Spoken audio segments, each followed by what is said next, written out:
जय श्री कृष्णा, राधे राधे, जय श्री हरि। आप सभी का ब्रज दर्शन ब्लॉग्स में स्वागत करती हूँ।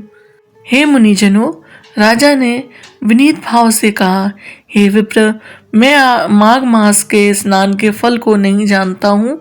आप कृपा करके मुझसे विस्तार पूर्वक कहें।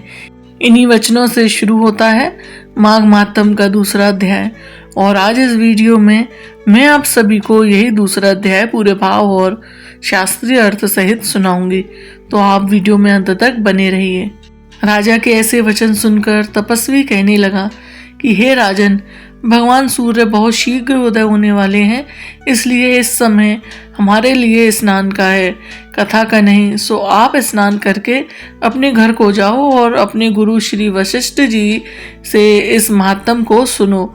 इतना कहकर तपस्वी सरोवर में स्नान करके चल दिए, और राजा भी विधि पूर्वक सरोवर में स्नान करके अपने राज्य को लौट गया और रनिवास में जाकर तपस्वी की सब कथा रानी को सुनाई। और तब सूत जी कहने लगे कि महाराज, राजा ने अपने गुरु वशिष्ठ जी से कहा, क्या प्रश्न किया और उन्होंने क्या उत्तर दिया, सो हमसे कहिए। व्यास जी कहने लगे, हे सूत जी, राजा दिलीप ने रात्रि को सुख से सोकर प्रातः समय ही अपने गुरु वशिष्ठ जी के पास जाकर उनके चरणों को छूकर प्रणाम करके तपस्वी के बताए हुए प्रश्नों को अति नम्रता से पूछा कि हे गुरुजी, आपने आचार दंड नीति, राज्य धर्म तथा चारों वर्णों के चारों आश्रमों की क्रियाओं, दान और उनके विधान, यज्ञ और उनकी विधियां, व्रत, उनकी प्रतिष्ठा तथा भगवान विष्णु की आराधना अनेक प्रकार से तथा विस्तार पूर्वक से मुझको बतलाई हैं। अब मैं आपसे माघ मास के स्नान के महात्म को सुनना चाहता हूँ। सो हे तपोधन, विधि पूर्वक, नियम पूर्वक इसकी विधि मुझे समझाइए।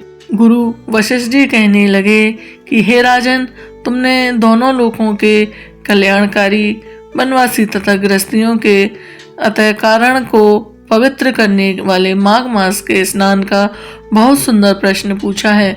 मकर राशि के सूर्य के आने पर माघ मास में स्नान का फल गौ भूमि, तिल, वस्त्र, स्वर्ण, अन्न, घोड़ा आदि दानों का, चंद्रग्रहण और ब्रह्मा कूर्च व्रत आदि से भी अधिक होता है। वैशाख तथा कार्तिक में जप, दान, तप और यज्ञ बहुत फल देने वाले हैं, परंतु माघ मास में इनका फल बहुत ही अधिक होता है। माघ में स्नान करने वाला पुरुष राजा और मुक्ति के मार्ग को जाने वाला होता है। दिव्य दृष्टि वाले महात्माओं ने कहा है कि जो मनुष्य माघ मास में सकाम या भगवान के निमित्त नियम पूर्वक माघ मास में स्नान करता है, वह अनंत फल वाला होता है। उसको शरीर की शुद्धि, प्रीति, ऐश्वर्य तथा चारों प्रकार के फलों की प्राप्ति होती है। अदिति ने 12 वर्ष तक मकर संक्रांति अन्न त्याग कर स्नान किया। इससे तीनों लोक को उज्जवल करने वाले 12 पुत्र उत्पन्न हुए। माघ में स्नान करने से ही रोहिणी, सुभगा, अरुंधति दानशीलता हुई और इंद्राणी के समान रूपवती होकर प्रसिद्ध हुई।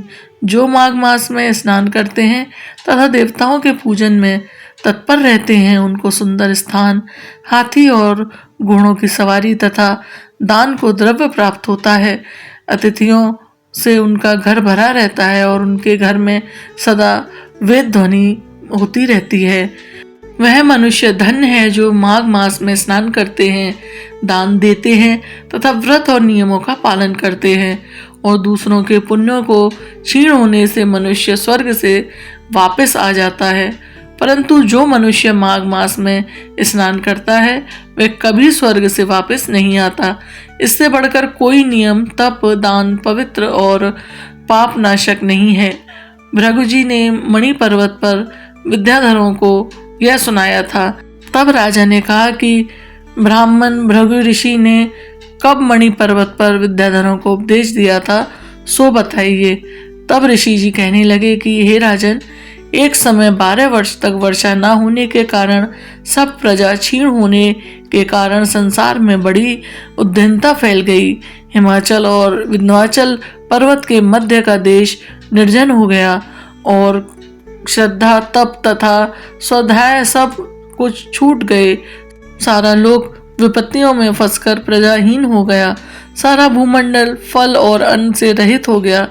तब विंध्याचल से नीचे बहती हुई नदी के सुंदर वृक्षों से आच्छादित अपने आश्रम से निकलकर श्री भृगु ऋषि अपने शिष्यों सहित हिमालय पर्वत पर गए। इस पर्वत की चोटी नीली और नीचे का हिस्सा सुनहरी होने से सारा पर्वत पीतांबरधारी श्री भगवान के सदृश लगता था। पर्वत के बीच का भाग नीला और बीच बीच में कहीं कहीं सफेद स्फटिक होने से तारों से युक्त आकाश जैसे शोभा को प्राप्त होता था। रात्रि के समय वह पर्वत दीपकों की तरह चमकती हुई दिव्य औषधियों से पूरित किसी महल की शोभा को प्राप्त होता था।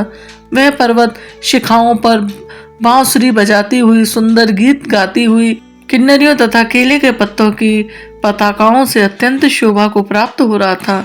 यह पर्वत नीलम पन्ना पुखराज तथा इसकी चोटी से निकलती हुई रंग बिरंगी किरणों से इंद्रधनुष की समान प्रतीत होता था। स्वर्ण आदि सब धातुओं से तथा चमकते हुए रत्नों से चारों ओर फैली हुई अग्नि ज्वाला के समान शोभायमान थी।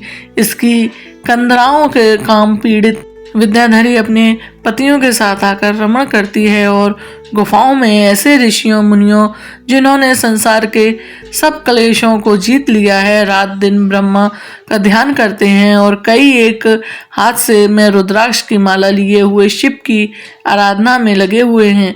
पर्वत के नीचे भागों में जंगली हाथी अपने बच्चों के साथ खेल रहे हैं तथा कस्तूरी वाले रंग बिरंगे मृगों के झुंड इधर उधर भाग रहे हैं। यह पर्वत सदा राजहंस तथा मोरों से भरा रहता है, इसी कारण इसको हेमकुंड कहते हैं। यहाँ पर सदैव ही देवता, गुमाक और अप्सरा निवास करते हैं। जो मनुष्य माघ स्नान करके ब्राह्मणों को जूता और कमंडल दान करता है, भोजन कराता है, वह मोक्ष प्राप्त करता है। हे राजन, जो पापी माघ स्नान के साथ दान करता है उसे सद्गति प्राप्त होती है। पितरों के तर्पण से प्राणी वैकुंठ पाता है। दान के द्वारा प्राणी के सभी पाप नष्ट हो जाते हैं और स्वर्ग मिलता है। माघ स्नान करने वाले प्राणी को माघ मास में यथाशक्ति दान करना चाहिए। जैसे आकाश की शोभा सूर्य से, कुल की शोभा संतान से, उसी प्रकार तप की शोभा दान से है। यह पावन प्रसंग भृगु ऋषि ने मणि पर्वत पर विद्याधरों से कहा है। उनके अनुसार माघ मास में अधिक दान करना चाहिए। माघ महात्म का दूसरा अध्याय यहीं समाप्त हुआ।